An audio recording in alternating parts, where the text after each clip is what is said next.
بسم الله الرحمن الرحيم.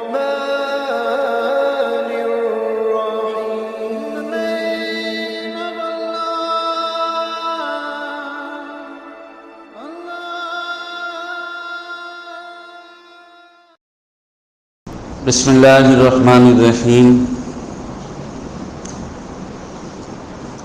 نحمده ونصلی علی رسوله الکریم. اما بعد، قال اللہ عز وجل فی کلامہ المجید: یا ایہا الذین آمنوا کتب علیکم الصیام کما کتب علی الذین من قبلکم لعلکم تتقون. صدق اللہ العظیم. وقال النبی صلی اللہ علیہ وسلم: من صام رمضان ایمانا واحتسابا غفر له ما تقدم من ذنبه ومن قام رمضان ایمانا واحتسابا غفر له ما تقدم من ذنبه او كما قال علیہ الصلاۃ والسلام. قابل احترام بزرگوں اور عزیز دوستوں،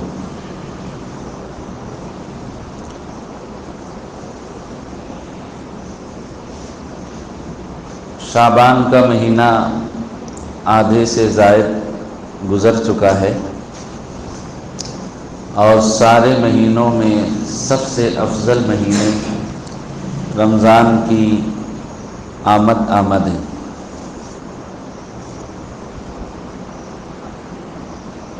رمضان کا مہینہ ہم سب کے لیے ایک بہت ہی محترم مہمان کی طرح ہے.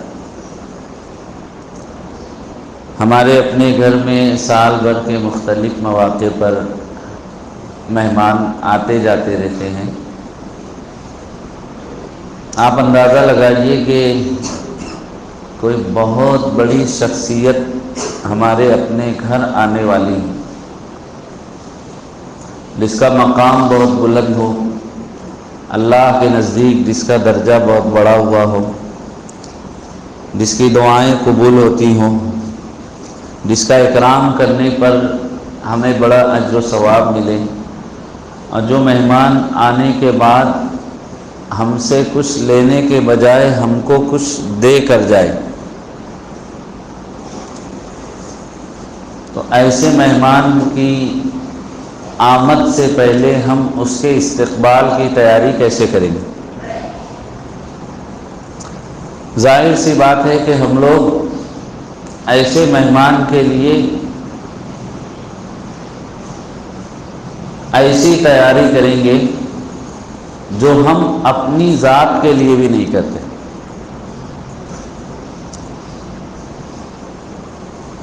آپ نے بعض جگہ استقبالیہ بینر پر ایک جملہ لکھا ہوا پڑھا ہوگا: دیدہ وہ دل فرش راہ.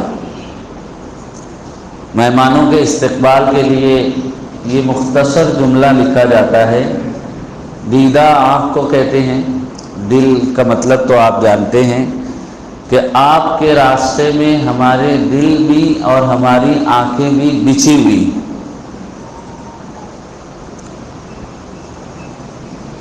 پھر جب وہ مہمان آ جائے تو ہم اس کی خاطرداری کیسی کریں گے، اس کی راحت و آرام کا کس قدر ہم لوگ خیال رکھیں گے.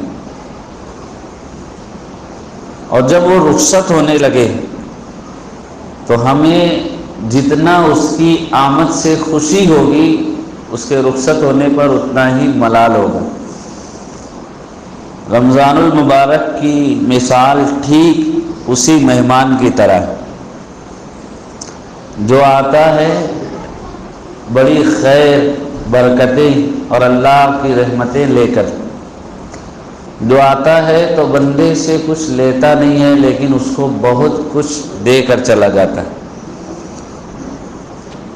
جو لوگ اچھی طرح اس کا استقبال کرتے ہیں، اس کی آمد پر خوشی کا اظہار کرتے ہیں، اس کے آ جانے پر اس کی قدر کرتے ہیں، اس کا ایک ایک لمحہ، ایک ایک دن اچھے انداز میں بسر کرتے ہیں، وہ مہینہ جاتے جاتے اپنے میزبان کی جھولی میں رضا الہی کی، رحمت کی اور گناہوں کے بخشش اور مغفرت کی نعمت اور تحفہ ڈال کر چلا جاتا ہے۔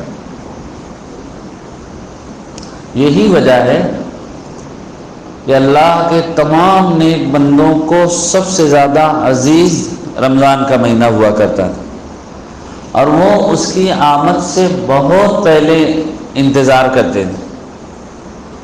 سب سے بڑی مثال ہم سب کے آقا جناب رسول اللہ صلی اللہ علیہ وسلم کی، رجب کا مہینہ شروع ہوتا تو نبی کریم صلی اللہ علیہ وسلم یہ دعا فرماتے ہیں: اللہم بارک لنا فی رجب و شعبان و بلغنا رمضان۔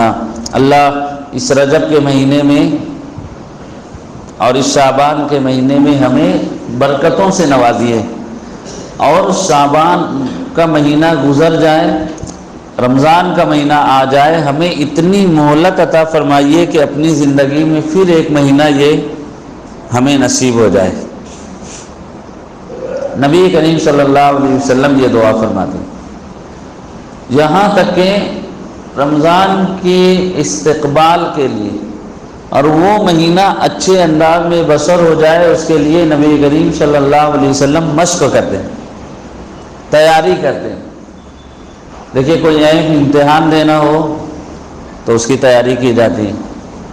اب رمضان کا مہینہ کیسے اہتمام کے ساتھ بسر ہو جائے، کوئی غفلت نہ ہو، کوئی روزہ چھوٹ نہ جائے، کسی نماز میں کوتاہی نہ ہو جائے، تلاوت میں کمی نہ رہ جائے، تو نبی کریم صلی اللہ علیہ وسلم شعبان کے مہینے سے ہی روزہ رکھنے کا آغاز فرما دیتے، اور اتنا روزہ رکھتے تھے کہ مائی عائشہ رضی اللہ عنہا فرماتی ہیں کہ یوں تو نبی کریم صلی اللہ علیہ وسلم سال کے مختلف ایام میں روزہ رکھتے ہیں، جیسے ہر مہینے کی 13، 14 اور 15 تاریخ جسے ایام 20 کہتے ہیں، ان دنوں آپ روزہ رکھتے تھے، ہفتے میں پیر اور جمعرات کو روزہ رکھتے تھے، لیکن شعبان کے مہینے میں اس قدر روزہ رکھتے تھے کہ رمضان کے علاوہ کسی مہینے میں اتنی کثرت سے حضور روزہ نہیں رکھتے ہیں۔ کیوں؟ اس لیے کہ شعبان کے مہینے سے ہی روزہ رکھنے کا مزاج بن جائے، بھوکے رہنے کی عادت ہو جائے، سحری اور افطار کا معمول بن جائے۔ پھر ایسا نہ ہو کہ رمضان شروع ہوا اور پہلے ہی دن کی سحری گول ہو گئی۔ بہت سارے افراد رمضان میں پہلے دن نہیں اٹھ پاتے، نہ گھر کے مرد اٹھ پاتے ہیں، نہ خواتین اٹھ پاتی ہیں۔ وہ کہتی ہیں وہ عادت نہیں تھی، پہلا دن تھا، نہ کوئی اٹھا نہ کسی نے اٹھایا۔ لیکن یہی اہتمام اگر پہلے سے جاری ہو، شعبان کے مہینے سے روزہ رکھنے کا اہتمام جاری ہو، تو رمضان میں ہی روزہ رکھنا آسان ہو جاتا ہے۔ یہ رمضان کی تیاری ہے۔ تو ہم لوگوں کو بھی نبی کریم صلی اللہ علیہ وسلم کی طرح ابھی سے دعا کرنی چاہیے۔ دیکھیے زندگی کا کوئی بھروسہ نہیں، رمضان سے چند لمحہ پہلے بھی کس شخص کی زندگی کا سورج غروب ہو جائے کچھ کہا نہیں جا سکتا، لیکن اگر زندگی میں یہ مہینہ مل جائے، اس میں عبادت کا موقع مل جائے، تو اس سے بڑی نعمت کیا ہو سکتی۔ اس لیے ہم لوگ دعا کریں۔ دوسری چیز، رمضان کیا ہے، اس کی اہمیت کیا ہے، اس کی عظمت کیا ہے، ہم ذرا تنہائی میں اس پر غور کریں۔ جو شخص جس چیز کو جتنے اچھی سے سمجھتا ہے، جانتا ہے، پہچانتا ہے، وہ اس کی اتنی قدر کرتا ہے۔ ہیرا ہے، چمکدار ہوتا ہے، شیشے کا ٹکڑا ہے، وہ بھی چمکدار ہوتا ہے، لیکن دونوں کی قدر قیمت میں زمین و آسمان کا فرق ہے۔ اب جو شخص ہیرے کا جانکار ہے، وہ ہیرے کی قدر بھی کرے گا، حفاظت بھی کرے گا، سنبھال کر بھی رکھے گا۔ جو اس کی قدر نہیں جانتا، وہ سمجھے گا ایک چمکدار پتھر ہے، تو وہ اس کو چھوڑ دے گا، وہ اپنے بچوں کو کھیلنے کے لیے دے دے گا۔ لیکن ہیرے کی قدر کرنے والا ہیرے کی اچھی طرح حفاظت کرے گا، ہیرے کو پہچاننے والا اس کو سنبھال کر رکھے گا۔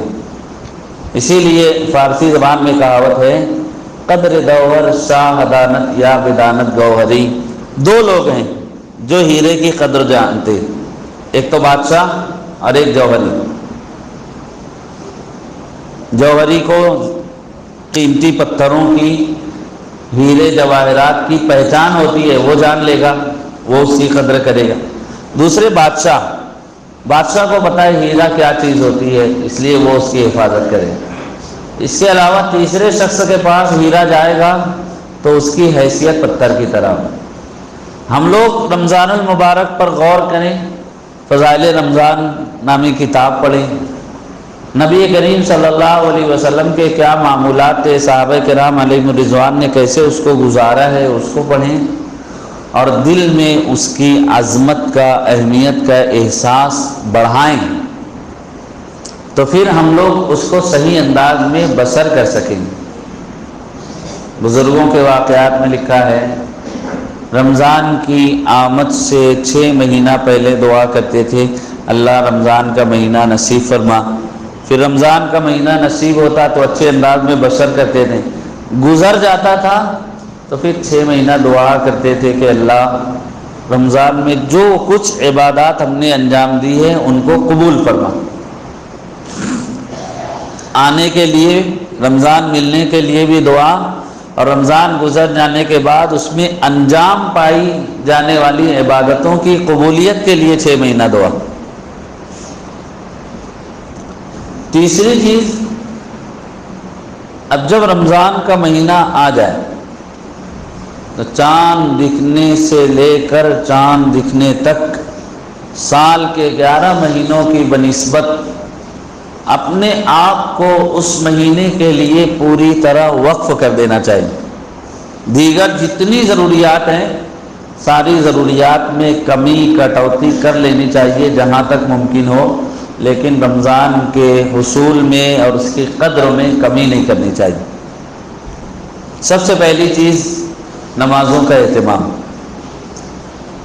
بلکہ شعبان کا مہینہ آئے، شب برات کا موقع آ جائے، وہاں سے ہی تکبیر اولیٰ کے ساتھ نمازیں پڑھنے کا اہتمام کرنا چاہیے، یا کم سے کم رمضان سے 10 دن پہلے سے بھی اگر آپ تکبیر اولیٰ کا اہتمام شروع کریں اور پھر پورا مہینہ بھی گزاریں تو 40 دن تکبیر اولیٰ کے ساتھ نماز ادا ہو جائے گی۔ اور حدیث شریف میں ہے کہ جو شخص 40 دن اس اہتمام کے ساتھ نماز ادا کرے کہ اس کی کوئی تکبیر اولیٰ فوت نہ ہو، اللہ تعالیٰ اس کو جہنم سے آزادی کا پروانہ عطا فرماتے۔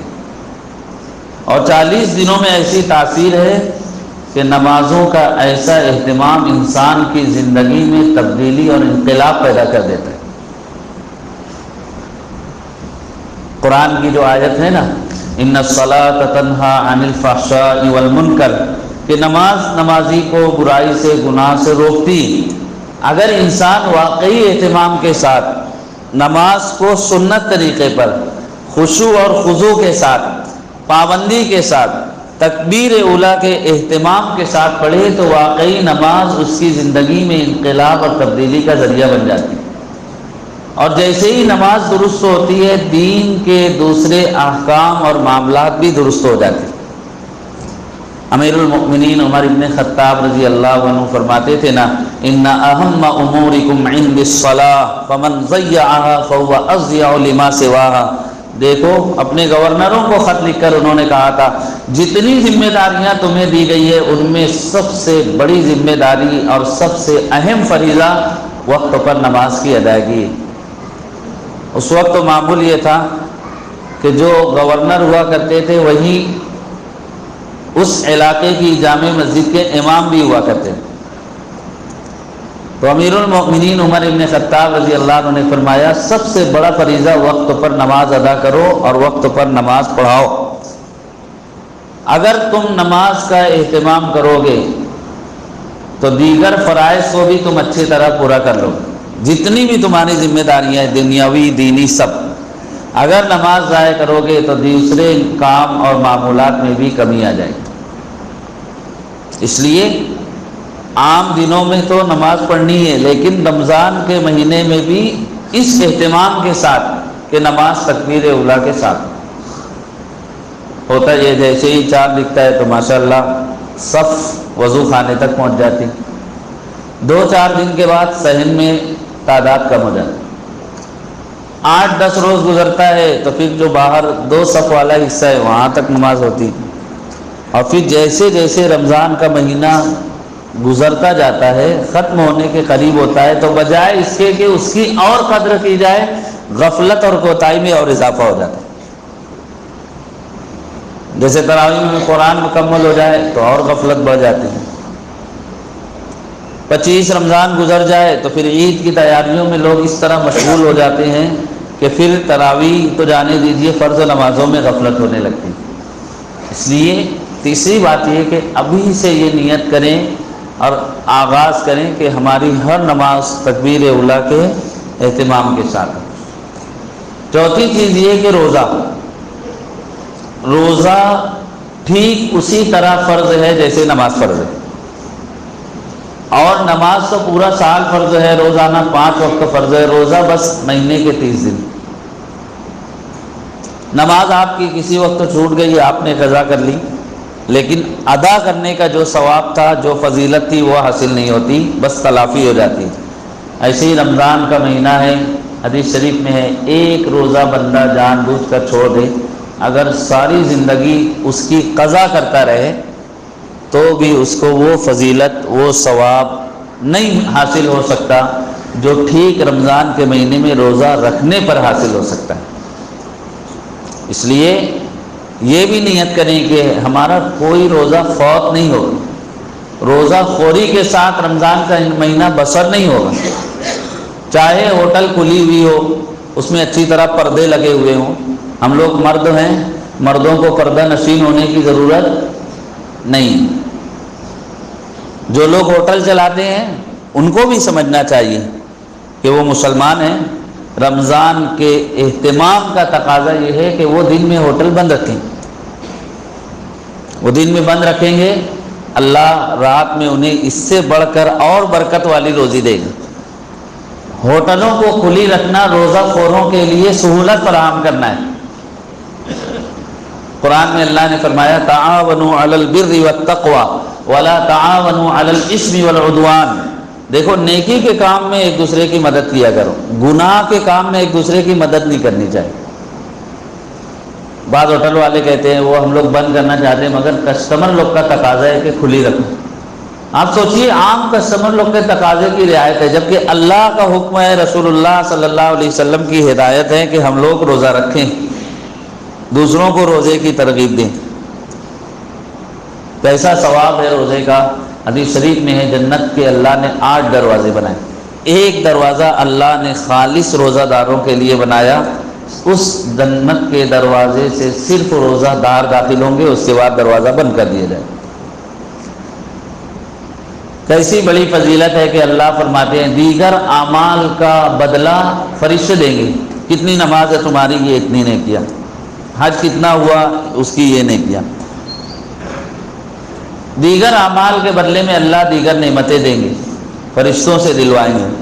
لیکن روزے کے بارے میں اللہ فرماتے ہیں روزہ بندہ خالص میرے لیے رکھتا ہے، اس کا بدلہ میں خود بن جاؤں گا. جیسے بادشاہ جس کو مل جائے اس کو ساری بادشاہی مل گئی،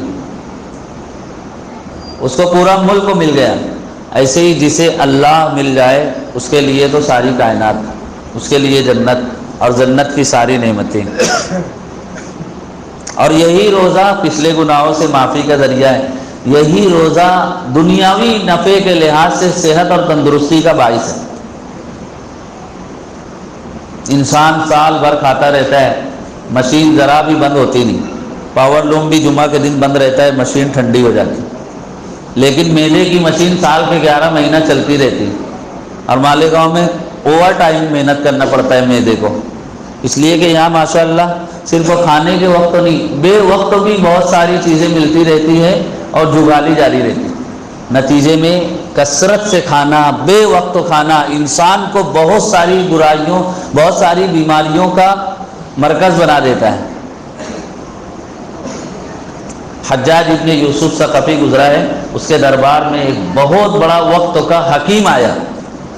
تو حجاج نے اس سے پوچھا کہ اپنی پوری زندگی کے تجربات اور اپنی حکمت کا خلاصہ اور نچوڑ بیان کرو. تو اس نے حجاج کو نصیحت کی کہ حجاج، کھانا اس وقت کھانا جب تمہیں بھوک لگے. ہم لوگ بھوک لگنے پہ تھوڑی کھاتے ہیں نا، ہم لوگ وقت ہونے پر کھاتے ہیں. بھائی دوپہر ہو گیا، دوپہر کا وقت ہو گیا ہے اور کھانا بھی بن گیا ہے تو کھا لیتے ہیں. دوپہر میں بھی دعوت کھاتے ہیں، شام میں نہیں بھی طبیعت ہے، بھوک نہیں لگی، لیکن اب دعوت ہے تو کھانا ہے، نہیں کھائیں گے سامنے والے کا دل ٹوٹ جائے گا. یہ پرواہ نہیں ہوتی، چاہے میرا پیٹ پھٹ جائے وہ چلے گا. اب یہی کثرت سے کھانا انسان کو بیماریوں میں مبتلا کرتا ہے. نبی کریم صلی اللہ علیہ وسلم کی تعلیم کیا ہے؟ بندہ کھائے اس وقت تو کھانے سے ہاتھ روک لے جب تھوڑی سی بھوک باقی.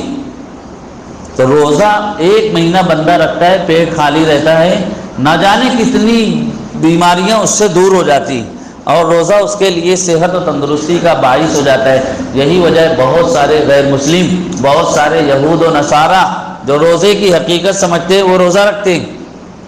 رمضان میں نہیں، وہ اپنے حساب سے رکھتے ہیں، اپنے طور پر رکھتے ہیں، مگر رکھتے ہیں. ہمارے یہاں ماشاءاللہ اچھے دیندار گھرانوں میں بچوں کے اندر روزہ رکھنے کا ایسا مزاج ہے کہ ان کو منع کرنا پڑتا ہے کہ روزہ مت رکھو، تمہیں اسکول جانا ہے، امتحان دینا ہے، کمزور ہو جاؤ گے. لیکن بچے مانتے نہیں، اور بعض بڑوں کو سمجھانا پڑتا ہے بھیا آخری عشرہ ہے اب تو رکھ لے. اور بے غیرتی کے ساتھ وہ گھر میں بچے روزہ ہیں، عورتیں روزہ ہیں، اور گھر کا مرد مجھے لوم چلانا ہے، مجھے کام کرنا ہے، مجھے ڈیوٹی پہ جانا ہے، وہ سب کے سامنے کھاتا رہتا ہے. اور نہیں گھر پہ ملے تو پھر ماشاءاللہ پردہ دار ہوٹلیں زندہ باد. بعض بزرگوں کو دیکھا گیا 70 80 85 سال کی عمر ہے. یہ ہمارے بزرگ بیٹھے ہیں اذان دیتے ہمارے مؤذن صاحب، پوچھیے ان سے، قریب 90 سال عمر ہے، روزہ نہیں چھوڑتے. تو ہم لوگ روزہ مکمل رکھیں. اسی کے ساتھ ساتھ اپنے گھر کی عورتوں کو بھی روزے کی ترغیب دیں، ان کے گھر کے کام کو اور بوجھ کو ہلکا کر دیں. اب عام دنوں میں کھانا میں 2-3 ڈش بنتی ہے، ہم لوگ رمضان میں 4-6 بنا لیتے ہیں. تو عورتیں کچن میں اتنا مشغول رہتی ہیں، ان کو عبادت گاہ میں جانے کا موقع ہی نہیں ہوتا. تو رمضان میں ہم لوگ کھانے کی جو مقدار ہے، کئی قسم کے کھانے، اس کو تھوڑا کم کر لیں. بہت زیادہ اہتمام کرنے سے عبادت کا اہتمام نہیں ہوگا. افطار کا وقت ہو جاتا ہے، گھر کی خواتین کچن میں آخری سامان بناتی رہتی. آپ سوچئے کہ کیا ان کا حق نہیں ہے عبادت کا؟ کیا ان کے دل میں جذبہ نہیں ہوتا ہوگا؟ لیکن وہ کیسے قرآن پڑھیں جبکہ اتنے سارے تقاضے؟ تو گھر کی خواتین کا بوجھ کم کریں. اسی طرح خواتین کو یہ مسئلہ بتائیں کہ ناپاکی کے ایام میں، ماہواری کے دنوں میں جب پیریڈ ہوتا ہے، روزہ نہ رکھنا ضروری ہوتا ہے ان کے لیے. نماز معاف ہوتی ہے لیکن روزہ معاف نہیں ہوتا، روزے کی بعد میں قضا کرنی ضروری ہوتی. اکثر خواتین رمضان میں روزہ چھوٹ جاتا ہے، سال بھر اس کی قضا نہیں کرتی، ان کو مسئلہ معلوم بھی نہیں رہتا. وہ سمجھتی ہے کہ جیسے نماز معاف ہے خصوصی دنوں میں، ویسے ہی وہ روزہ بھی معاف سمجھتی، اس لیے وہ روزہ نہیں رکھتی. اس لیے ان کو بتانا چاہیے. روزے کے ساتھ ساتھ ہم لوگوں کو تلاوت قرآن کا اہتمام کرنا چاہیے. حدیث شریف میں ہے کہ قیامت کے دن روزہ بھی اللہ کے دربار میں بندے کے لیے سفارش کرے گا، قرآن بھی سفارش کرے گا. اگر اللہ کے دربار میں جب کسی نبی کی بھی ضرورت نہیں ہوگی کہ وہ سفارش کر سکے سوائے ہمارے آقا جناب رسول اللہ صلی اللہ علیہ وسلم کے، ایسے موقع پر اگر روزے اور قرآن کو ہم اپنا سفارشی بنا کر آگے بھیج دیں تو کیسی بڑی سہارے کی بات ہے. تو روزہ اہتمام سے رکھ کر اسے سفارشی بنائے، پھر قرآن پڑھیں بھی سنیں بھی، اور پورا مہینہ اہتمام کے ساتھ. آپ روزانہ رمضان میں 5 نمازوں کے بعد، ہر نماز کے بعد اگر 3-4 رکوع پڑھ لیں، کتنا؟ 3 سے 4 رکوع، آپ کو بمشکل 5-10 منٹ لگے گا. اطمینان کے ساتھ آرام سے رمضان میں ایک قرآن مکمل ہو جائے گا. ایک قرآن آپ تراویح میں مکمل کر لیں، اور زیادہ ہمت اور حوصلہ ہے تو 2-3 مکمل کر لیں. امام اعظم ابو حنیفہ رحمۃ اللہ علیہ، امام شافعی رحمۃ اللہ علیہ کے متعلق آتا ہے رمضان میں دن میں ایک قرآن مکمل کر لیں، رات میں ایک قرآن مکمل کر لیں، تراویح میں 3 قرآن مکمل کر دیں. تو روزے کے ساتھ تلاوت قرآن کا اہتمام ہو، تراویح کا اہتمام ہو۔ اسی کے ساتھ ساتھ رمضان کے مہینے میں زکوٰۃ کی ادائیگی کا لوگ اہتمام کرتے ہیں تاکہ اجر و ثواب زیادہ ملے، اس کا بھی ابھی سے حساب و کتاب کر لینا چاہیے اور رمضان لگتے ہی اس کی ادائیگی کر لینی چاہیے۔ پھر آخری عشرے میں بطور خاص اور پورے رمضان میں کبھی بھی لیلۃ القدر واقع ہو سکتی ہے تو اس کی تلاش کرنی چاہیے۔ آخری عشرے میں لوگ اہتمام کے ساتھ اعتکاف کرتے ہیں۔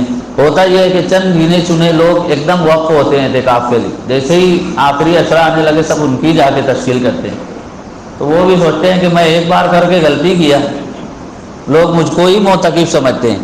پورے محلے میں سے ہر شخص کو سوچنا چاہیے کہ کسی سال میں بھی اعتکاف کر کے پورے محلے والوں کی ذمہ داری ادا کر لوں، تو اعتکاف کے لیے بھی ابھی سے نیت اور ارادہ کرنا چاہیے۔ اسی طرح عید کی تیاری رمضان سے پہلے کر لینی چاہیے۔ اس میں آپ کو دو طرح کا فائدہ ہے۔ عید سے بہت پہلے آپ جا کر جب سارا سامان لے آئیں گے عید کی تیاری کا، تو آپ کو رعایتی قیمت پر بھی ملے گا، سہولت کے ساتھ بھی ملے گا۔ اور دوسرے یہ کہ رمضان کے دنوں میں آپ جائیں گے تو بھیڑ بھاڑ کی مشقت بھی ہوگی، قیمت بھی زیادہ ادا کرنی ہوگی، اور سب سے بڑھ کر رمضان کے روزوں کا، عبادات کا نقصان ہوگا۔ اس لیے ساری تیاری پہلے۔ روزے کے دنوں میں بھی افطاری کا سامان ظہر کے فوراً بعد، ظہر تک تو بالکل کسی کو پوچھنے کا نہیں ہے کہ نہیں، نیند بہت تیز لگی رہتی ہے، لیکن عصر کے بعد نہیں، عصر سے مغرب کا وقت تو ذکر میں، تلاوت میں، اور سب سے بڑھ کر دعا میں۔ حدیث شریف میں ہے کہ اللہ روزے دار کی دعا رد نہیں فرماتا۔ تو ایسے موقع پر جب اللہ دعا کی قبولیت کا اعلان کر رہا ہے تو ہم لوگ پھل فروٹ خریدنے میں، افطاری بنانے میں، یا دسترخوان پہ ہی بیٹھ کر ادھر ادھر سامان کرنے میں لگے رہتے ہیں اور بار بار گھڑی دیکھتے ہیں اور گھڑی دیکھتے ہیں، اس سے ٹائم جلدی نہیں ہو جائے گا۔ اس لیے ابھی سے ہم لوگ یہ نظام بنائے، اچھی طرح غور و خوض کریں، نیت اور ارادہ کریں، تو انشاءاللہ اللہ ہمیں رمضان کا مہینہ عطا فرمائیں گے، اہتمام کے ساتھ ہم گزار سکیں گے، اور پھر وہی رمضان کا مہینہ ہمارے لیے مغفرت، نجات کا ذریعہ بن جائے گا۔ یاد رکھیے، اگر رمضان کا مہینہ اچھا بسر ہوتا ہے تو علماء فرماتے ہیں اس کا اثر پورے سال پر پڑتا ہے۔ جو اہتمام کے ساتھ رمضان کا مہینہ گزارتا ہے پورا سال اس کا اچھے انداز میں بسر ہوتا ہے، جو غفلت کے ساتھ گزارتا ہے پورا سال غفلت اس پر حاوی رہتی ہے۔ اللہ تعالیٰ ان تمام باتوں کو سمجھنے کی اور عمل کرنے کی توفیق بخشے۔ ہم سب کو اللہ رمضان کا مہینہ نصیب فرمائے اور اس کی قدر کی توفیق عنایت فرمائے۔ وما توفیق الا باللہ۔